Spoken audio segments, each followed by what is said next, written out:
Hi guys, Righteous Raymond here, back again with another powerful dose of truth for the day. And that is this.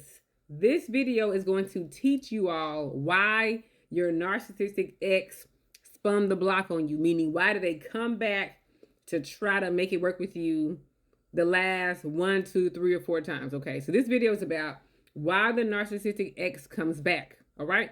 Now, they do not come back because they thought about how they mistreated you.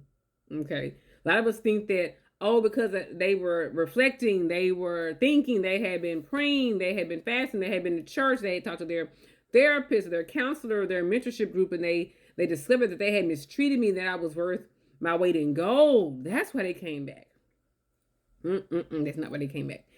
The narcissistic ex came back. Here's why. This is just a long story short. Because the replacement was not as good as you were. Okay.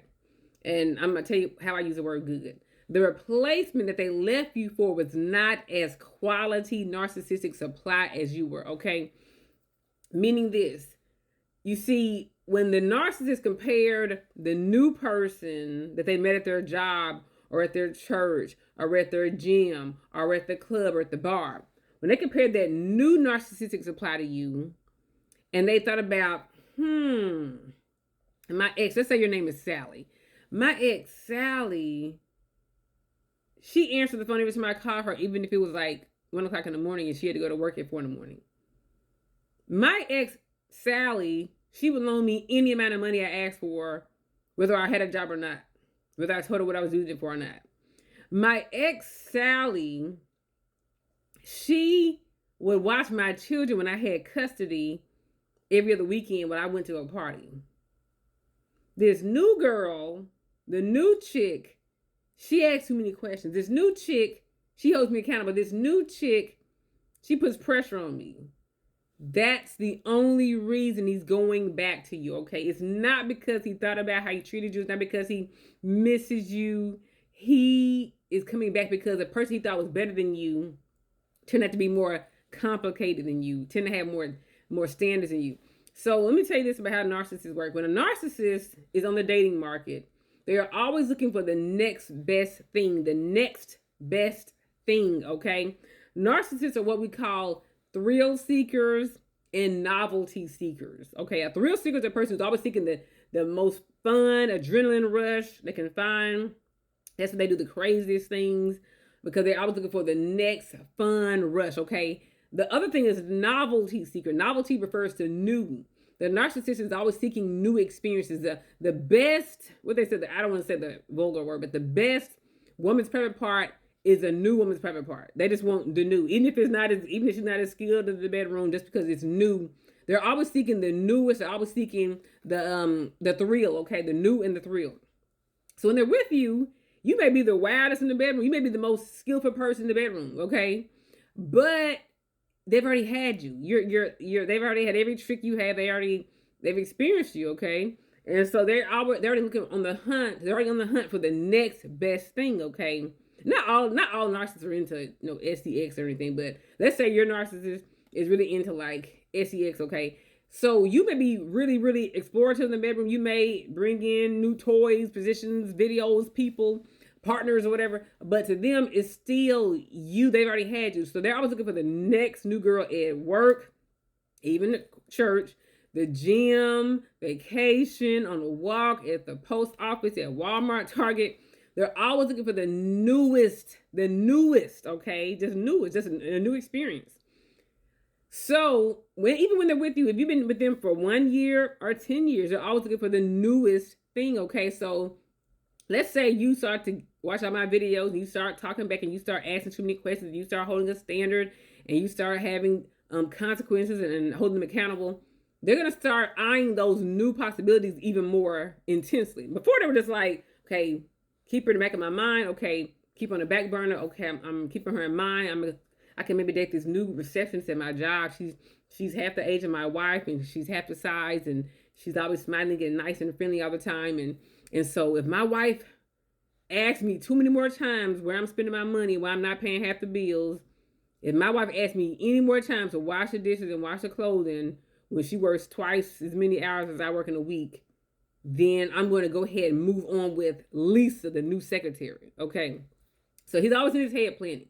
It's just that he can stay with you, because, it is good to have a wife. It's easier for him to not have to, pay alimony or spousal support or child support. He's like, I'll stick with her for as long as possible, but I'm always having my eye out for this new narcissistic supply because it's new, it's young, it's fresh, it's something different. Okay. And also it's easier to go on to a new woman and call your ex crazy than it is to go to therapy and get some help. Okay. It's easier to go into a new lady and just say, oh, my ex-wife was crazy, my baby mama was crazy, my ex-girlfriend was crazy. It's easier to do that than it is to actually sit and read a book on your narcissism and your toxicity and your incompetence as a romantic partner. Okay, so they're going to go on to the next person. So anyways, they go on, let's say after 10 years complaining, they're tired of you complaining, they go on to the new secretary, Lisa, at their job. So in the beginning, Lisa, of course, he only sees her 8 hours a day. They're always smiling, friendly. They may go to happy hours with other co-workers. Lisa's always in a good mood because Lisa don't know him. He don't leave Lisa's kids at the daycare all day. He don't leave Lisa's laundry in the washing machine to get moldy. He don't leave dishes in the dishwasher. So he don't do that to Lisa. So Lisa's very friendly and polite with him. So what happens is when he leaves you, he divorces you, he divorces you, Sally, gets with Lisa, the secretary, the receptionist at the front desk of his new job or of his job. He moves Lisa in. And Lisa starts, she tried to ignore it sometimes, but Lisa's a different breed. Lisa is in her 20s. She's been watching Sarah 7. She's been watching Cynthia G. She's been watching these women talking about don't be centering these men. Lisa has decentered men. Lisa is not a pick-me. She's not a male worshiper. So for her, Lisa's like, what's going on? Why you ain't wash the dishes? The dishes are still in the dishwasher. Why you ain't wash the line? Why you didn't fold the clothes in the dryer? Why you didn't put the clothes away? Why didn't you pick up my son from daycare when I told you to at 3:30? So Lisa's not like you. You were real nice. You were real, kind of accommodating, kind of a little bit of pushover, a little bit of a doormat.